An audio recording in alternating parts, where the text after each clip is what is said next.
I bet I can guess why you're tuning in today. It's the start of a new year, you want to finally start taking piano seriously. Maybe you're in the process of making your New Year's resolutions and you're wondering, what on earth should I be practicing? Or maybe you're watching later in the year, you feel like you've been kind of stuck, you haven't practiced in a while, your piano has maybe been accumulating some dust, and you want to find a way to create a practice routine that you can actually stick to. Whatever your case may be, we're going to walk through some solutions for you today. So let's start with what you are not going to do. You are not going to say, it's a new year, new you, I'm going to practice 2 hours every single day.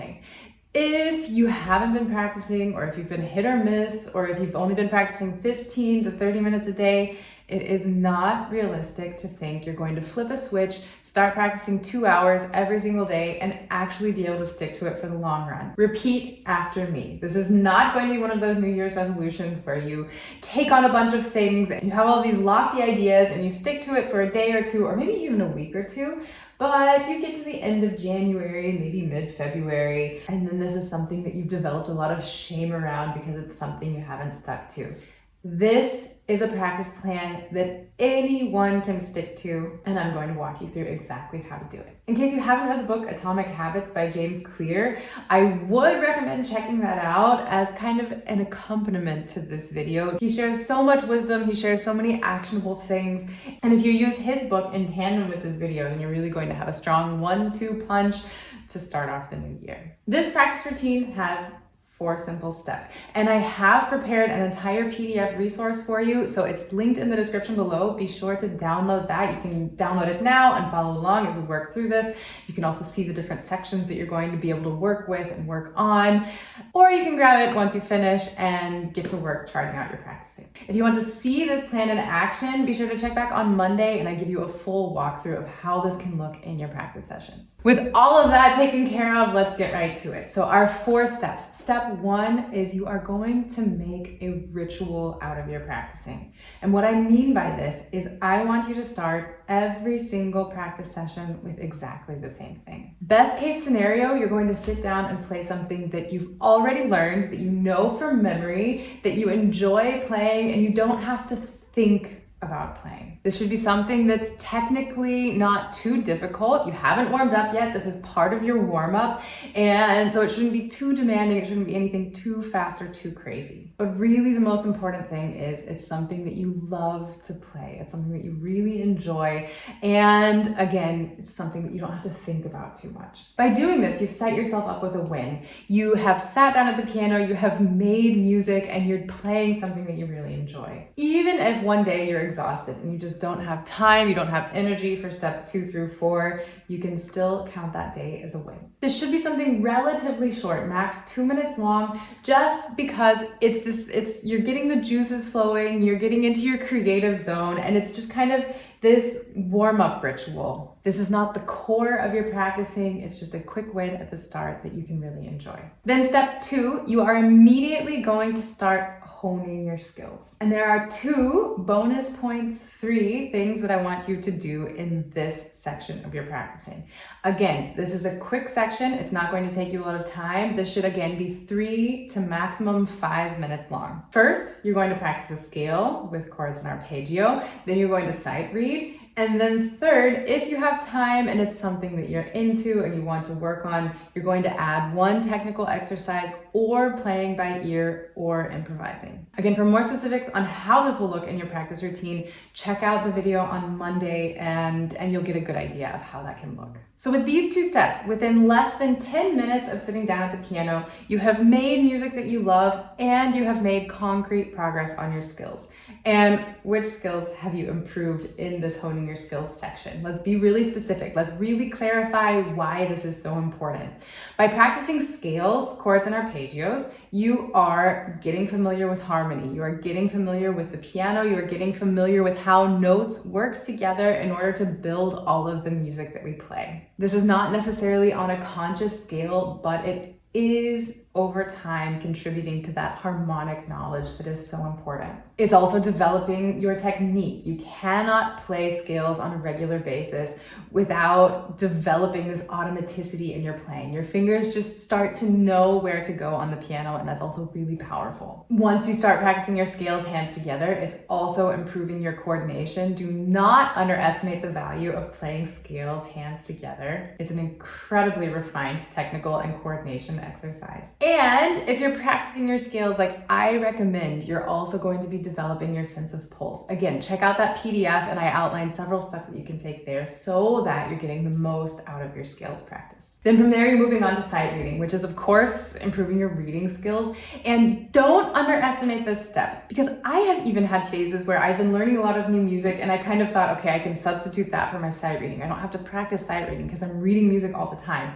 But really, once you've read a piece once or twice, you're not actively reading anymore. What you're reading from the page is simply a reminder of what you've seen. It's different than sight reading, and it is important to have just these quick bursts of sight reading in every single practice session.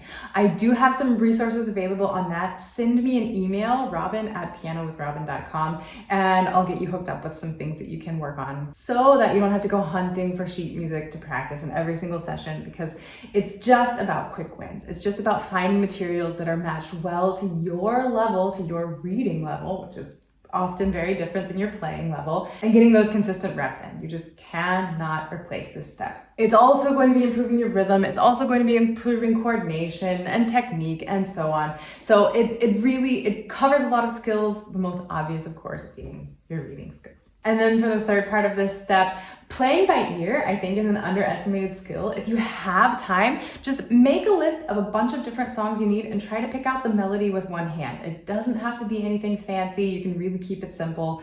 And you're going to help yourself learn to be more comfortable navigating the piano. And it's going to help you get out of a scrape if you ever have any memory slips when you're performing, for example. Also, playing by ear is really valuable for that. Or if you want to work on improvising, that also helps hone your ear training skills, because you're creating the melody in your mind, or you're creating the effects in your mind before you're actually playing them. And so it is this kind of translation of, this is what I want, and figuring out how to get your fingers to do that thing. Or if you really want to hone in on technique, you can add in a quick technical exercise here as well. You can use Hanon, you can use Czerny, there are loads of technique books, but you can also make technical exercises out of your pieces and use just a small snippet of something that you're struggling with in one of your pieces in order to create a technical exercise. That can also be really powerful. It takes a lot of time to walk through why each of those steps are important, but the actual doing of those steps is really quick. And if you chart these things out in advance, you have your list of things you're going to be practicing, and you can just move, boom, boom, boom, all the way through your list. Again, you shouldn't be spending more than 5 minutes here. Then step 3, we're getting to the good stuff. This is where you're going to choose one piece that you're going to work on, and you're going to spend around 10 minutes on this piece. If you haven't planned this out in advance, then part of this 10 minutes, and yes, it comes out of the 10 minutes because it is that important, part of that time needs to be dedicated to planning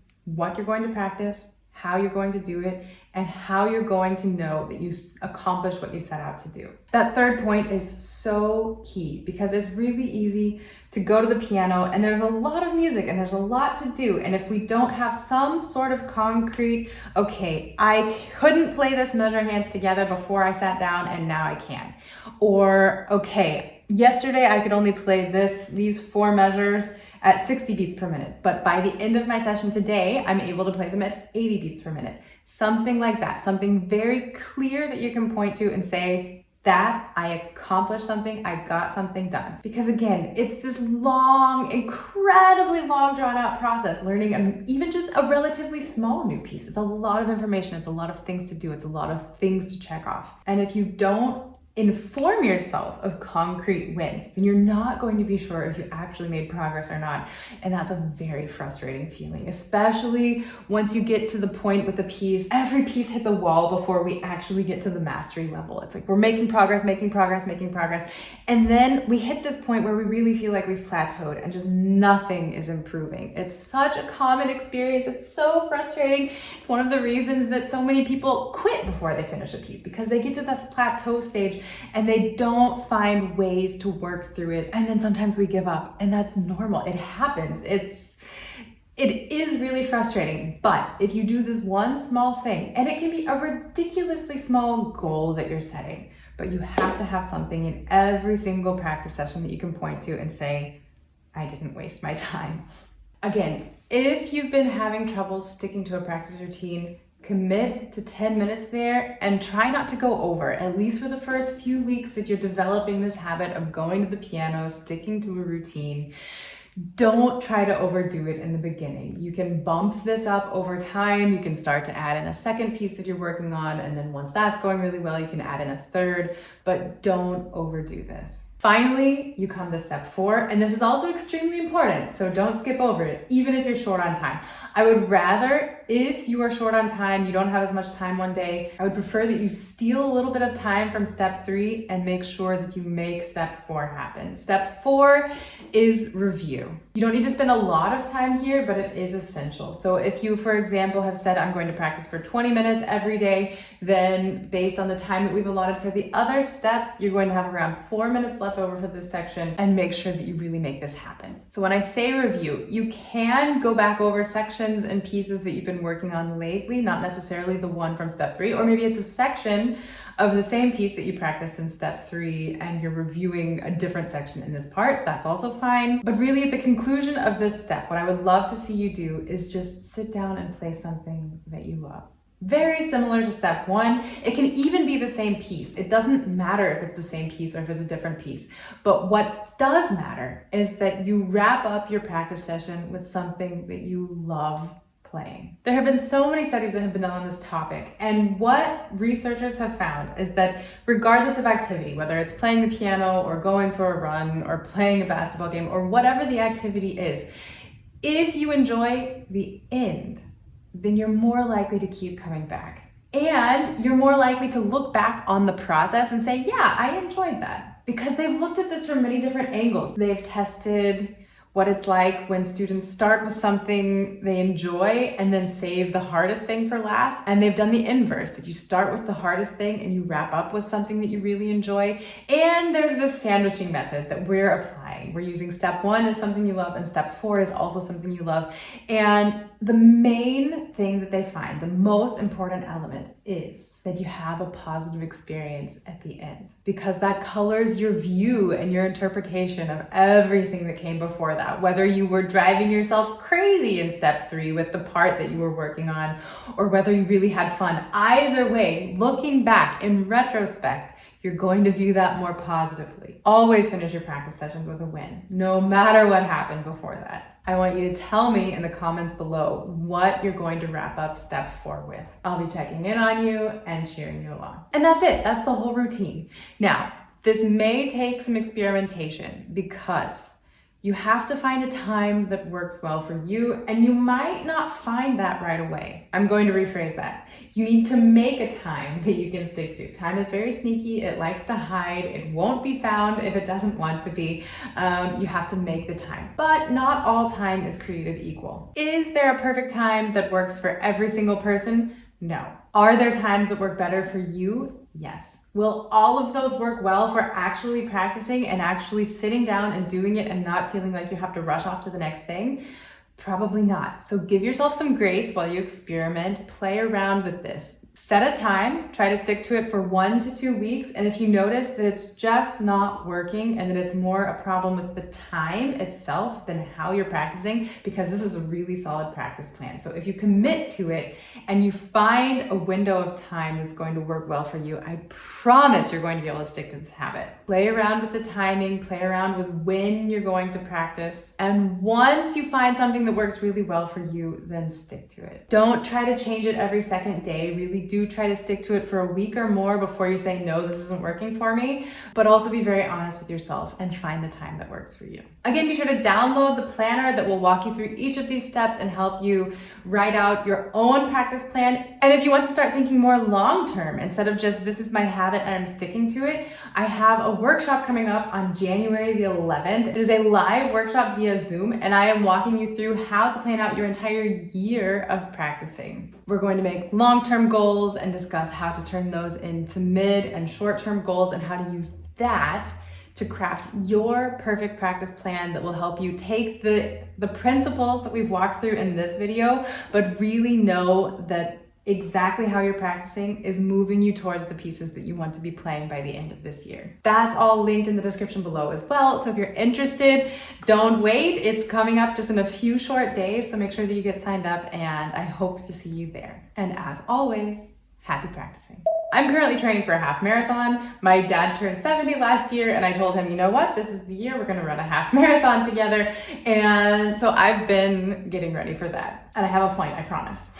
I work most evenings until 8:30, 9 p.m. And so running in the evening, I love running in the evening. That's my favorite time to run. But with my work schedule at the moment, it's just not possible. It's not feasible. So I finally accepted that I'm not going to be running at 7 p.m. or 8 p.m. when I like to run. Plus, I live in Vienna, and in winter, it's dark already anyway, and I don't like running in the dark either. So evening's out. It's just not going to happen. And I really don't like running in the morning, but I decided, okay, if it can't be the last thing I do during the day, then it's going to be the first thing I do during the day.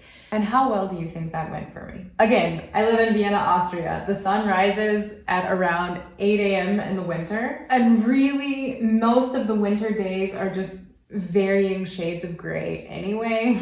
And it's warm inside, it's cozy, outside it's cold and gray and damp, and it was not something that I was able to stick to. And I finally realized, you know what, Robin, it doesn't have to come at the beginning of the day or the end of the day. You work from home. And once I realized that I could go run at 1 p.m. or 2 p.m., which I find much more enjoyable than 7 a.m., and it does work with my schedule, and it gets me out of this afternoon lull, then all of a sudden I have been able to stick to this training regimen and will hopefully not embarrass myself in June when I run this half marathon with my dad.